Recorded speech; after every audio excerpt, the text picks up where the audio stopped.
الحمد لله رب العالمين الرحمن الرحيم مالك يوم الدين إياك نعبد وإياك نستعين اهدنا الصراط المستقيم صراط الذين أنعمت عليهم غير المغضوب عليهم ولا الضالين.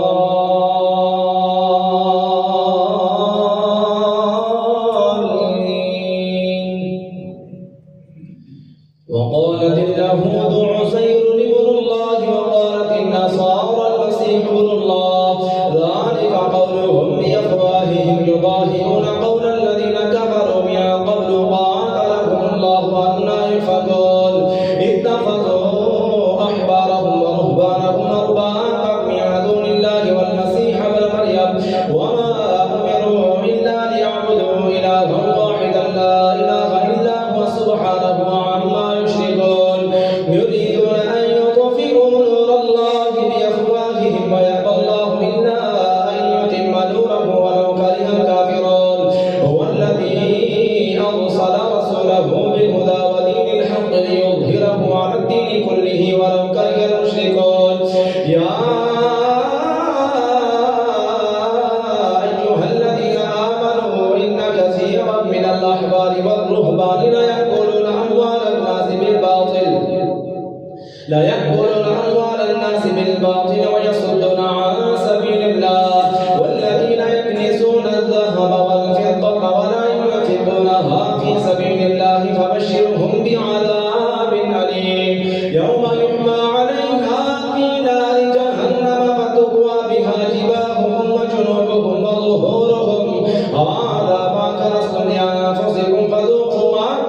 كنتم تكنزون إن عدة الشهور عند الله 12 شهرا في كتاب الله يوم خلق السماوات والأرض منها 4 حرم ذلك الدين القيم فلا تظلموا فيهن أنفسكم وقاتلوا المشركين كافة كما يقاتلونكم كافة واعلموا أن الله مع المتقين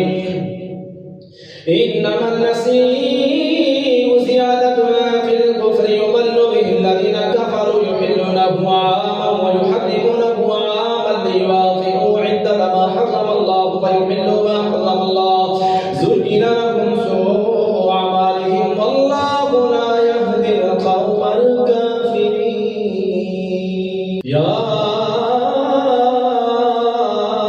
أيها الذين آمنوا ما لكم إذا قيل لكم انفروا في سبيل الله اثاقلتم من الأرض أرضيتم بالحياة الدنيا من الآخرة فما متاع الحياة الدنيا في الآخرة إلا قليل إلا تنفروا يعذبكم عذابا أليما ويستبدل قوما غيركم ولا تضروه شيئا والله على كل شيء قدير إلا تنصروه فقد نصره الله إذ أخرجه الذين كفروا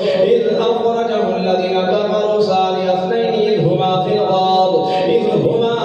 إذ يقول لصاحبه لا تحزن إن الله معنا فأنزل الله سكينته عليه وأيده بجنود لم تروها وجعل كلمة الذين كفروا السفلى وكلمة الله هي العليا والله عزيز حكيم انفروا خفافا وثقالا وجاهدوا بأموالكم وأنفسكم في سبيل الله ذلكم خير لكم إن كنتم تعلمون لو كان عرضا قريبا وسفرا قاصدا لاتبعوك ولكن بعدت عليهم الشقق وسيحلفون بالله لو استطعنا لخرجنا معكم يهلكون أنفسهم والله يعلم إنهم لكاذبون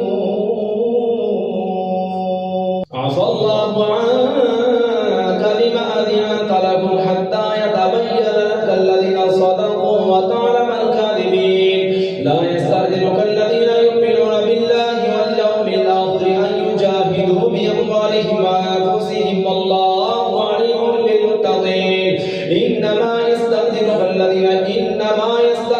الذين لا يؤمنون بالله واليوم الآخر وارتابت قلوبهم فهم في ريبهم يترددون ولو أرادوا الخروج لأعدوا له عدة ولكن كره الله بعاثهم فثبتهم وقيل لو خرجوا فيكم ما زادوكم إلا خبالا ولأوضعوا خلالكم يبغونكم الفتنة وفيكم سماعون لهم والله عليم بالظالمين. لقد ابتغوا الفتنة من قبل وقلبوا لك الأمور حتى جاء الحق وظهر أمر الله وهم كارهون. ومنهم من يقول ائذن لي ولا تفتني ألا في الفتنة سقطوا وإن جهنم لمحيطة بالكافرين. إن تصبك حسنة تسؤهم وإن تصبك مصيبة يقولوا قد أخذنا